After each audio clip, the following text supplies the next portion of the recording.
Hi, it's Mike from Pro Tools Expert, and today we're going to take a look at the new plugin from our friends at Acon Digital. They've produced this plugin called DeFilter, and in essence it's a plugin that enables you to take resonances, comb filtering effects.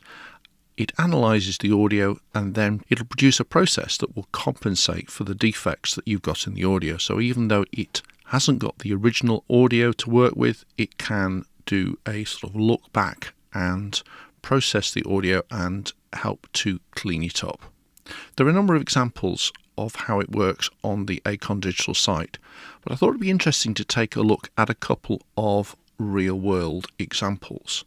So what I've got here is a typical self-shot type scenario. We've got an Omni tie-clip lavalier radio mic and also a 416. What can often happen is in the video edit, both are left faded up. So we get something that sounds like this. So this is a test recording. I have a So if I just mute radio one, mic with a personal mic sounds on pretty me, good. and I'm also Mute the other one. about 3 feet from 416. So But once we get them back in, we get nasty comb filtering, which should produce a very nice comb filter effect. So if we've got a situation where we can't get back to the original, can we fix this? So we've got a number of presets up here. So we want to remove the comb filter. So I'm going to use the remove comb filter preset. It's automatically gone into learn. It's the default mode when it comes up. And so now what I'm going to do is I'm just going to play the audio and it's going to start learning it. So this is a test recording. I have And you can see that it's starting to analyze what's going on me, and I'm also at about 3 feet from 416. So we have 2 different path lengths, 2 different microphones, which should produce a very nice comb filter effect. So there we go. Now we can just take it off learn and we can play the result. So this is a test recording. I have a radio mic with a personal mic on me, and So I'm that's the also bypass. at about 3 feet from 416. Nice comb filtering. So we have 2 different path lengths, 2 different And there we microphones, which should Sounds produce so a very much nice better. comb filter effect. So there's the first typical example. Now there are a number of other options. We can actually not just process or unprocess it, but we can use the emphasis curve. And what we can do here is decide how heavily we change it. So we might not want to change it completely. We might not want to use the full 100% processing, but we can also adjust the frequency band over which it operates. So this is a test recording. I have So we can actually get it to work radio lower mic down. with a personal mic on me, and I'm also at about 3 feet from 416. Or we can get it not to process So it as we have heavily. 2 different path lengths, 2 different microphones, which should produce a very nice comb filter effect.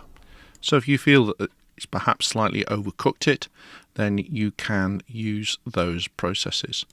And then the other option we've got down here is a target EQ profile. And so at the moment it's on automatic.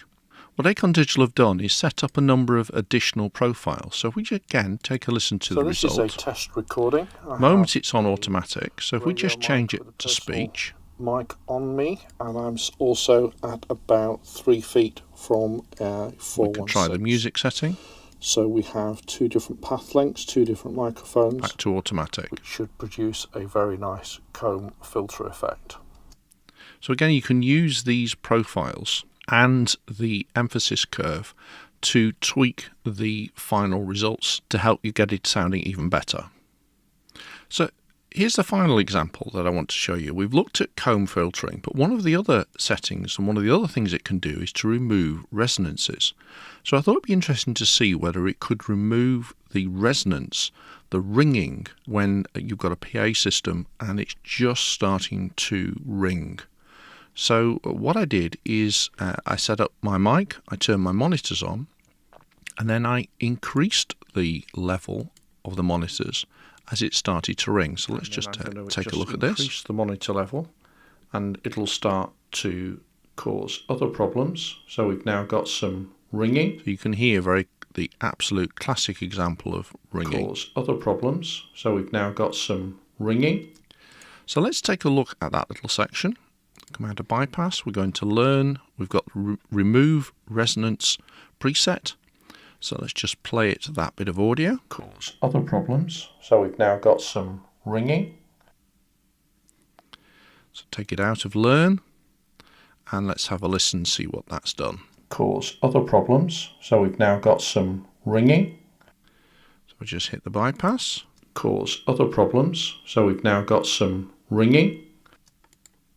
Cause other problems. So we've now got some ringing. And that has not only helped to reduce the ringing, but it's also got rid of quite a bit of the hollowness in the sound because it's handling the different resonances. So all in all, very, very useful tool, very, very clever. In talking to the developers, I asked them what triggered them to develop this plugin, and they were saying that having developed the Deverberate plugin, the guys at Acon Digital realized that there were still a few issues in terms of room resonances that would still be left having taken the reverb. So effectively the problems generated by the early reflections, creating what in essence is a comb filtering problem. And so that was really their trigger to develop this. And you obviously heard me with these real-world examples on this video. If you take a listen to the example files that Acon Digital have put up, they're actually really very extreme and the results are equally impressive. So there you go. Another brilliant little plugin from the guys at Acon Digital. Again, the standard cost-effective price. So go and check it out, download the demo, try it out for yourself, and I'm sure you'll like what you find. See you again soon.